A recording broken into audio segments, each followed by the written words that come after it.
The financial crisis, which hit the world at the end of 2008, has created an opportunity to evaluate the purpose of the whole financial system.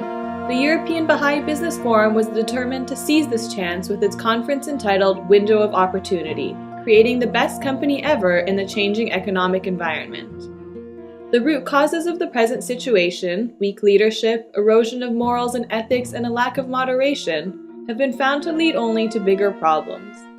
Adapting to a new environment and redefining business goals will do more than create value and generate success. Morals and ethics as a basis for the new healthy economic system will work towards the betterment of the world.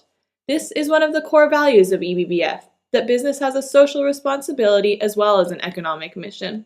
Françoise LeGoff has been working for the International Red Cross for over 30 years. She is head of the Southern Africa Zone of the International Federation of the Red Cross and Red Crescent Societies. Based out of Johannesburg in South Africa, she has an excellent viewpoint on how the recent financial crisis has affected society.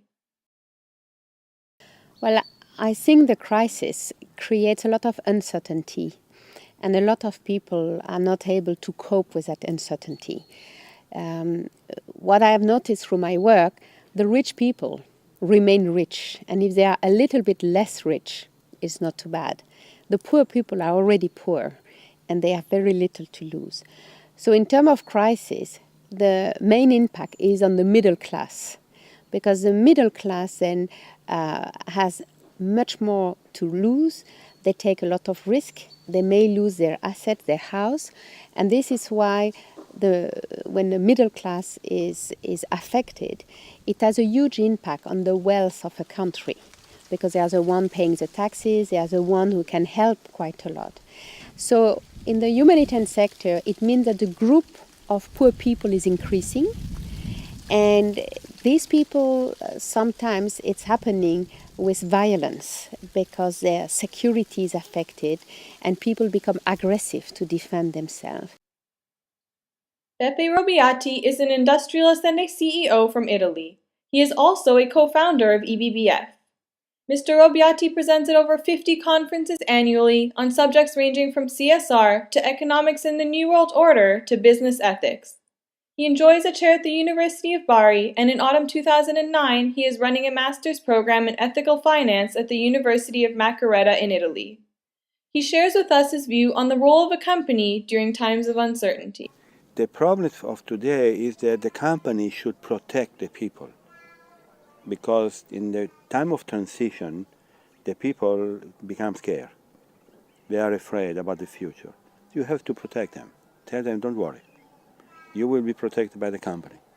And this is the best way to have profits, because the people will trust you and they will be confident and they will not cheat you. And this is the most important experience I have. When the people is protected, they will work and they will not cheat you. And this will make profits. Wendi Momen is a founding member of the European Baha'i Business Forum. She has represented EBBF at a number of United Nations summits and conferences, including the Commission on the Status of Women. She is the author of 12 books and is a freelance editor working for a number of publishing companies, particularly George Ronald of Oxford in the United Kingdom. Some of her passions are the advancement of women, service to the community, combating social injustice and poverty and inequality. She is a non-executive director of NHS Bedfordshire, which is a primary care trust, responsible for delivering health services in the UK. Here is how she sees the crisis as an opportunity. I think the key thing for me, and because obviously the organization, the National Health Service, is really hit by the financial constraints, it means we will be unable to, or possibly unable to deliver the kind of health care that we need to deliver and to commission for people. And one of the things which we're having to learn to do, and I've learned it from EBBF too, and maybe it's good advice for others, is to not actually see the crisis as a disaster which cannot be met, but to work smarter and to work faster, to actually draw on the competencies that people have, their skills, their cleverness, to really draw from people who are working within the organization. This is a thing for leaders, really, to draw from them their best, their higher purpose, their higher self. So rather than cut back on those things, really develop in them to have trust, to say, actually, we won't have time to have 15 meetings about this. I have to trust you to be able to deliver on that. And you need to be trustworthy to be able, you have to demonstrate your trustworthiness, and then I can put my trust in you so that we can move faster and quicker with smaller resources to deliver better. That's a hard thing to learn, but actually, interestingly, I've been with the NHS since 1990. This year, for the first time, the National Health Service has decided that it needs NHS values. Well, I think very often crises are unfortunately necessary for people to change, because through crisis they will realize that they have no other choice.